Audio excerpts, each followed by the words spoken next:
Bismillahirrahmanirrahim. Alhamdulillahi rabbil alamin.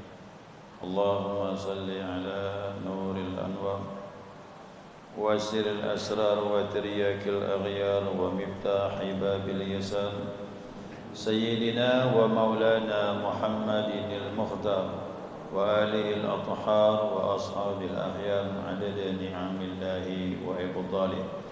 Subhanaka la ilma lana illa ma 'allamtana innaka antal alimul hakim. Allahumma dzakirna ma nasina wa 'allimna ma jahilna wa la haula wa la quwwata illa billahil 'aliyyil 'azim.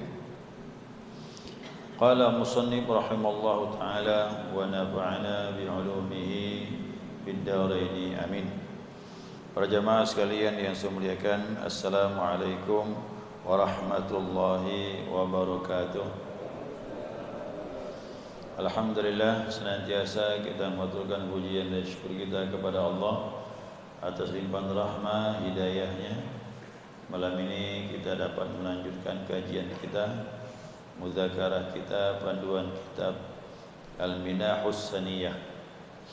Kita memasuki pembahasan berikutnya, yaitu nasihat dalam kitab Minahus Saniyah yang berikutnya, wa akthir minal istighfar.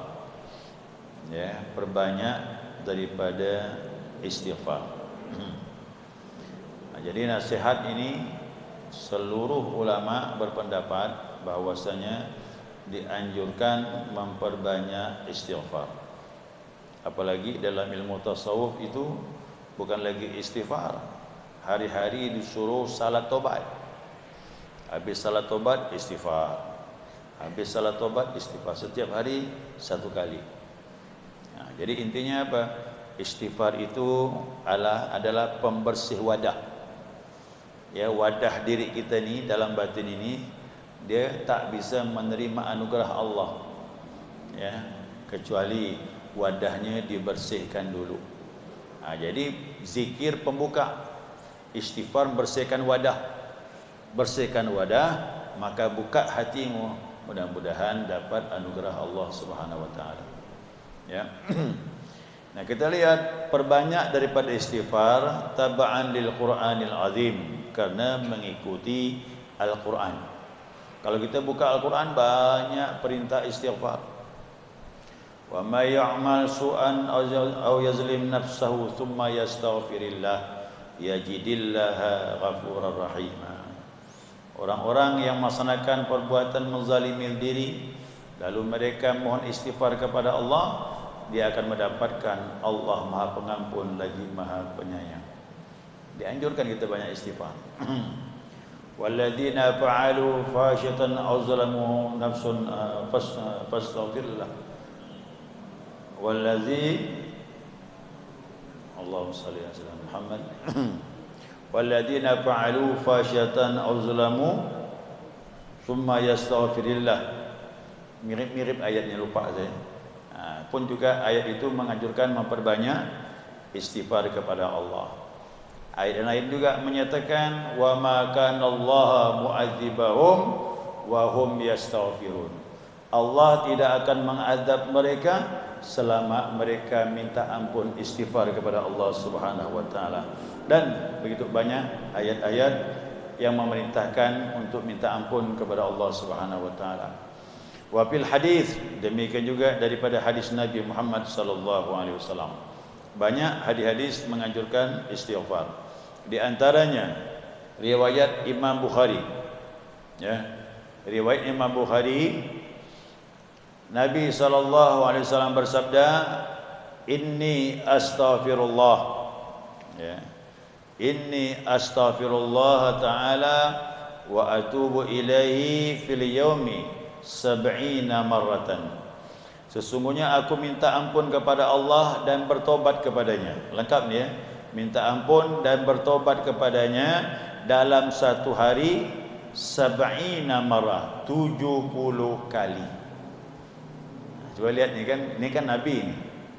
Ya, Nabi istighfarnya 70 kali. Satu riwayat yang lain lagi dari Imam Muslim. Kalau tadi Bukhari ni ya, ini Imam Muslim. Nabi SAW bersabda, wa inni layughanu ala qalbi, sesungguhnya ada yang menghalangi hatiku, kata Nabi. Wa inni la astaghfirullah ta'ala mi'atan marah, dan aku minta ampun kepada Allah dalam satu hari itu 100 kali. Hadis pertama 70, hadis yang kedua 100. Itu istighfar Nabi itu. Makanya siapa yang kepingin ikut Nabi, istighfarlah setiap hari kurang lebih ukuran ini, 70 atau 100. Ya udahlah, ambil 100 lah, nyaman ngitungnya. Ya, tasbih 99 tambah 1, dah 100. Ambillah yang terbanyak. Dan memang kalau dapat, kita lebih banyak istighfar dari Nabi SAW. Apa sebab? Karena Nabi itu dia maksum. Ya. Jangankan yang haram, yang makruh tak dilakukan Nabi. Ya, yang makruh Nabi tak lakukan. Apalagi yang haram. Jadi jelas bahwasanya orang yang sebersih Nabi SAW, yang tak pernah berbuat dosa, istighfar 70 sampai 100. Masa kita cuma 15? Ya katakan 15 tu. Habis salat, Assalamualaikum warahmatullahi, Assalamualaikum warahmatullahi, istighfar kan? Astaghfirullahalazim alladzi la ilaha illa huwal hayyul qayyum wa atubu ilaihi, 3 kali. 5 waktu 15. Nabi 100. Mana bersih kita dengan Nabi? Ya kan Nabi lebih bersih. Orang lebih bersih istighfar 100. Kita banyak salah 15. Sampai saya punya guru bilang, kau berapa kali istighfar? 14 guru, saya bilang. 14 ngaku lah. Waktu itu kan setelah salat istighfar. Waktu pertama belajar dulu kan gitu. Kalau 15 dibacakan hadis ini. Inni astaghfirullah wa atubu ilaih. Aku minta ampun kepada Allah, tobat kepada Allah kulla yaumin mi'atan marah. Satu hari 100 kali, kata Nabi. Nabi 100 kali, antum 15, berarti kau lebih bersih dari Nabi, kata dia. Jadi kau dapat, ya kalau mau sama boleh, samakanlah dengan Nabi Muhammad SAW, yaitu berapa tadi? 100. Ya, kau dapat 100. Nah, kemudian hadis ini sangat menggelitik hati Abu Hasan Asyadzili. Abu Hasan Asyadzili ini seorang wali Allah, tapi hadis ini menggelitik hati dia. Wali Allah gitu. Ini bingung. Orang sebersih Nabi, la yughanu ala qalbi, hatiku terhalang, kata Rasulullah. Padahal Nabi itu orang bersih. Apa yang menghalangi Nabi? Menggelitik hati dia ini. Penasaran. Malam tidur mimpi Nabi Muhammad SAW. Untuk para wali jangan heran, dalam keadaan jaga ya bisa jumpa Nabi, apa keadaan tidur. Begitu dengan tidur dan berjumpa Nabi, ya Rasulullah, aku ingin tanya kepada engkau, apa makna engkau mengatakan la yughanu ala qalbi inni astaghfirullah kulla yaumin mi'atan marah, hatiku terhalang sehingga aku istighfar kepada Allah 100 kali. Ditanya sama Abu Hasan Syadzili itu, apa jawab Nabi?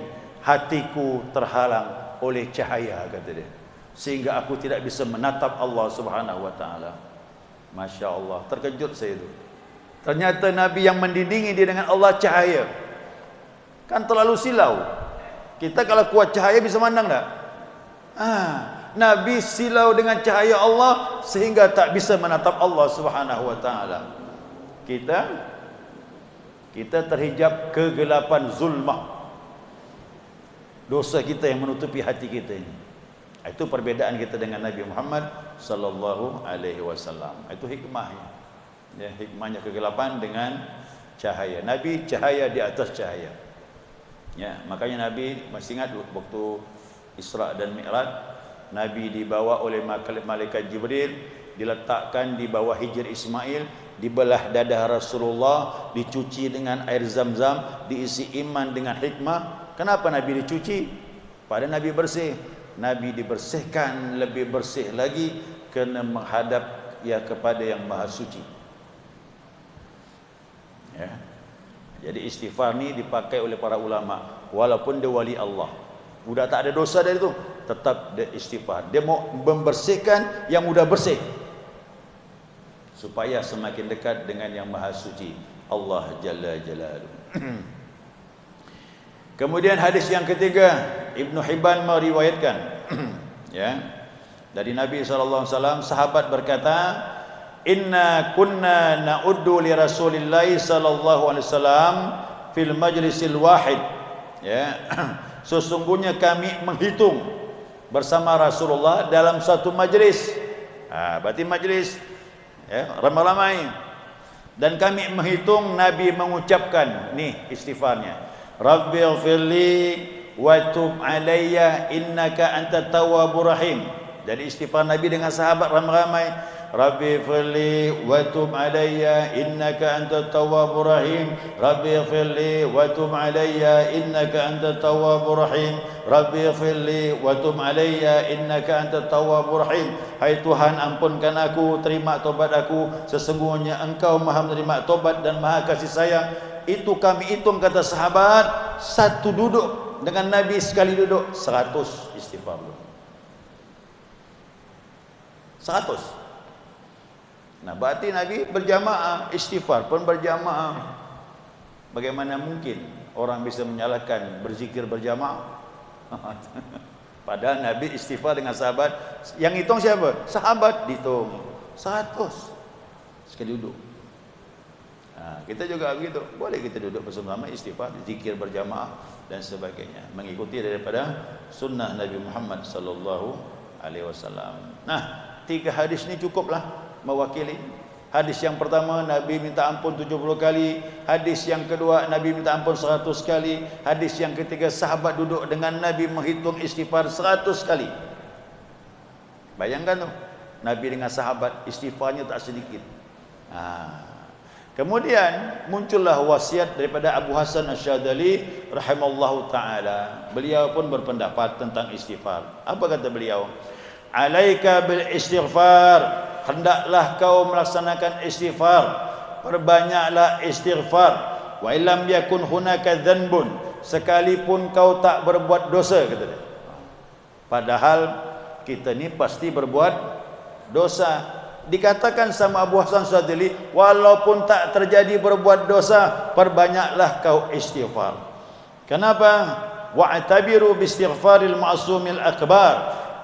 Ambillah pelajaran istighfar dari orang yang sangat maksum, yang sangat terjaga dari hal yang haram bahkan yang makruh, yaitu Nabi kita Muhammad sallallahu alaihi wasallam. Padahal Nabi mendapatkan bisyarah wal yakin. Apa bisyarah? Berita gembira dari Allah Subhanahu wa taala. Mana berita gembiranya? Surah Al-Fath. Inna fatahna laka fatahan mubina liyaghfiraka ma taqaddama min dhanbika wa ma ta'akhkhar. Kau kami ampun ya Muhammad, kata Allah, dosamu yang lalu dan yang akan datang pun sudah diampuni Allah Subhanahu wa taala. Berita gembira dah. Tidak ada nabi dijamin seperti Nabi Muhammad sallallahu alaihi wasallam. Yang awal, yang akhir dosanya telah diampuni Allah Subhanahu wa taala. Nah, tapi ingat, Nabi masih banyak istighfar. Kalaulah orang dijamin dari kesalahan dan dia bersih dari kesalahan, banyak istighfar. Kenapa kita tidak banyak istighfar kepada Allah Subhanahu wa taala? Nah, jadi dianjurkan oleh beliau, wa yanbaghi kathratul istighfar inda awalil laili wa akhiri. Hendaklah perbanyak istighfar awal malam dengan akhir malam. Mana awal malam? Maghrib. Antara maghrib dengan isya banyak-banyak istighfar. Kemudian awal siang dengan akhir siang. Mana awal siang? Habis salat subuh. Habis salat subuh istighfar sampai menjelang maghrib atau ba'da asar. Awal siang sama akhir siang banyak istighfar. Awal malam dengan akhir malam banyak istighfar. Nah, kenapa beliau menyatakan seperti itu? Beliau menyatakan bahwasanya terdapat riwayat dari Ibnu Majah, hadis dari Nabi sallallahu alaihi wasallam. Nabi bersabda, "Ma min hafizaini," tidak ada dua malaikat yarfa'ani ila Allah taala, mengangkat amalan menghadap Allah Subhanahu wa taala, fi yaumin, pada satu hari, sahifatan, pada lembaran. Ada lembaran-lembaran kita dilaporkan dengan Allah Subhanahu wa taala oleh para malaikat. Fayara fi awalis sahifa, dilihat awal lembaran, wa fi akhiriha, dan akhir lembaran. Awal mana tadi? Awal siang dengan akhir siang, awal malam dengan akhir malam. Dilihat oleh Allah, di sana banyak istighfar, maka Allah Subhanahu wa taala berfirman, Allah menyatakan kepada malaikat, qad ghafartu li abdi, aku telah ampunkan hambaku tersebut. Jadi siapa istighfar subuh dengan sore sebelum maghrib, lepas maghrib dengan sebelum azan subuh, maka Allah sudah ampunkan dosanya. Maka perbanyak istighfar. Lebih hebatnya lagi, Sayyidul Istighfar. Pernah dengar tak? Itu Rasulullah mengajarkan kepada Ali bin Abi Thalib. Siapa yang baca subuh, siapa yang baca subuh sebelum maghrib meninggal, dan siapa yang baca maghrib sebelum subuh meninggal, Allah ampunkan dosa dia. Tapi dia induknya istighfar. Seperti Al-Quran, Al-Fatihah, induknya Al-Quran. Istighfar ada induknya. Ayo, coba ikut. Allahumma anta rabbi, la ilaha illa anta, khalaqtani wa ana abduka, wa ana ala ahdika wa wa'dika mastata'tu, a'udzu bika min syarri ma sana'tu, abu'u laka bi ni'matika alayya wa abu'u bi dhanbi faghfir li fa innahu la yaghfiru dzunuba illa anta. Yang mengamalkan ba'da subuh, asal meninggal, diampunkan Allah. Yang membacanya waktu maghrib, sebelum azan subuh meninggal, diampunkan Allah Subhanahu wa taala. Berapa kali Pak Ustaz? Sekali. Nabi bilang sekali je. Apalagi dilebihkan. Ya. Makanya saya anjurkan jamaah yang baru berbuat kesalahan, buat dosa, Sayyidul Istighfar minimal 3 kali. Itu lebih bagus, memantapkan. Karena maknanya bagus. Maknanya mengakui kita hamba Allah, nikmat Allah banyak, tapi kita masih maksiat dengan Allah. Kita ngaku banyak salah, tidak ada mengampunkan kecuali hanya Allah. Bunyi kalimatnya itu indah sekali, Sayyidul Istighfar itu. Ya, Sayyidul Istighfar. Nah, kata Allah Subhanahu wa taala, sungguh aku telah mengampunkan hambaku baina tarafas sahifa, yang berada di antara dua lembaran tadi. Fatuba, maka beruntunglah, liman wajada fis sahifa, siapa yang mendapatkan lembaran-lembaran yang didapatkan dilapor sama Allah, istighfaran katsira, di sana dia banyak istighfar. Pagi istighfar, sore istighfar, awal malam istighfar, akhir malam istighfar. Kembali kepada Allah dilaporkan, amal yang diterima Allah, dan dosa-dosanya diampunkan Allah Subhanahu wa taala. Nah, jadi istighfar dianjurkan diperbanyak.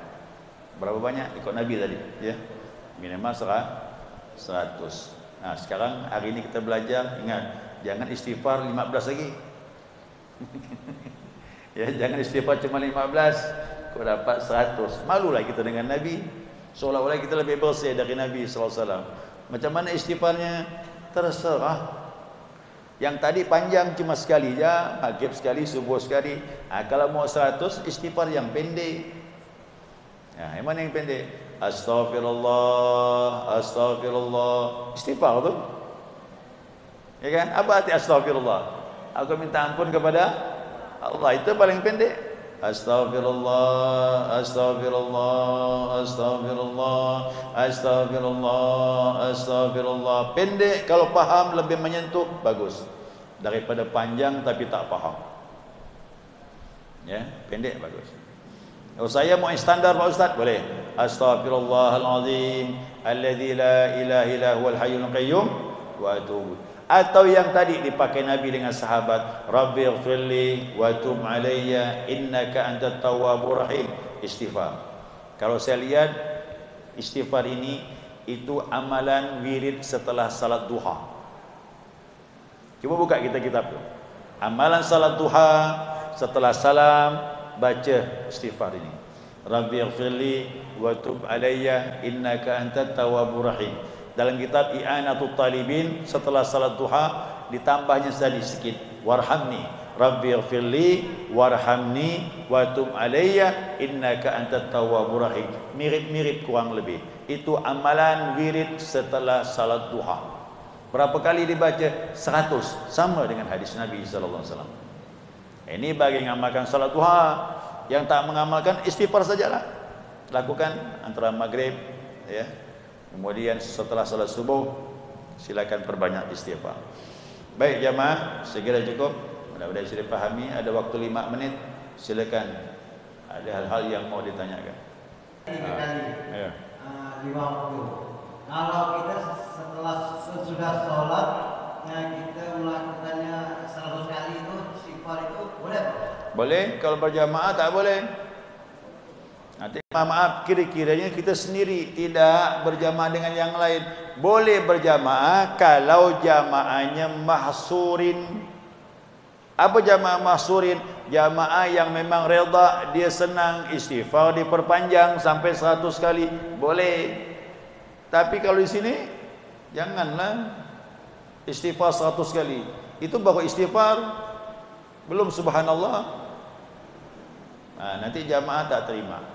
Yang ini amalan sendiri atau berjamaah yang makmumnya reda kalau diperpanjang. Boleh. Ya. Maka saya katakan tadi, kau dapat ambillah setelah salat sunnah. Setelah salat sunnah, setelah salat duha, istighfarlah 100 kali boleh. Karena kita masing-masing tidak memberatkan yang lain. Kalau berjamaah kita pakai yang standar-standar lah. Ya, standar-standar boleh.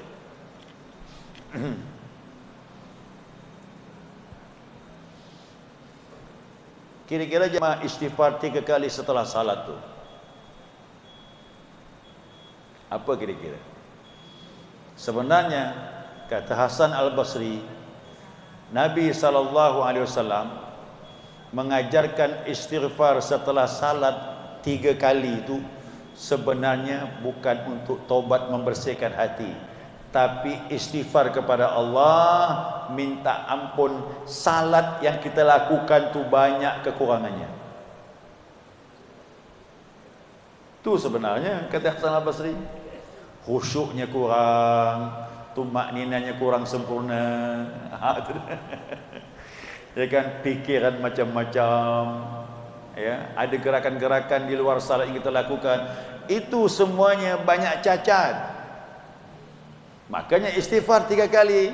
Harapannya Astaghfirullahalazim alladzi la ilaha illa huwal hayyul qayyum wa atubu. Ya Allah, aku minta ampun kepada Engkau. Dari mana? Salatku tadi banyak kurang, ya Allah, terimalah kekurangan aku tadi. Ampuni kesalahan aku ya Allah. Tidak khusyuknya, tidak tumakninanya, itulah dia kekurangan dalam salat. Jadi ternyata Hasan Basri lebih paham dari kita. Dia bilang apa? Salat kau istighfarkan, kata dia. Memang bagus. Kita mengakui memang. Mana siapa yang khusyuk ibadah? Ada yang khusyuk? Takbir betul. Iftitah dah jalan pikiran dah tu. Melang-melang buana ke mana-mana dah. Itu yang kita istighfarkan tu. Ya kan? Cubalah ngakulah jamaah. Allahu Akbar. Wajjahtu wajhiya lilladzi fataras samawati wal arda. Aku hadapkan wajahku kepada zat pencipta langit dan bumi. Betul tak tu? Atau pikiran kita ke mana-mana? Itu kita istighfarkan tu. Memang begitu. Maka harus kita istighfarkan salat kita itu, kerana banyak kekurangannya. Dan kita ngakui salat kita ni tak seperti Nabi, tak seperti sahabat, tak seperti para wali-wali Allah. Ya, sal kita banyak kekurangannya. Maka Allah Maha Pengasih, Maha Penyayang. Mudah-mudahan kekurangan ibadah kita masih gak diakui Allah, diterima Allah Subhanahu wa taala. Itu harapannya seperti itu. Baik ya, subhanakallahumma wa bihamdika asyhadu an la ilaha illa anta astaghfiruka wa atubu ilaik. Allahumma shalli ala Muhammad. Wassalamualaikum warahmatullahi wabarakatuh.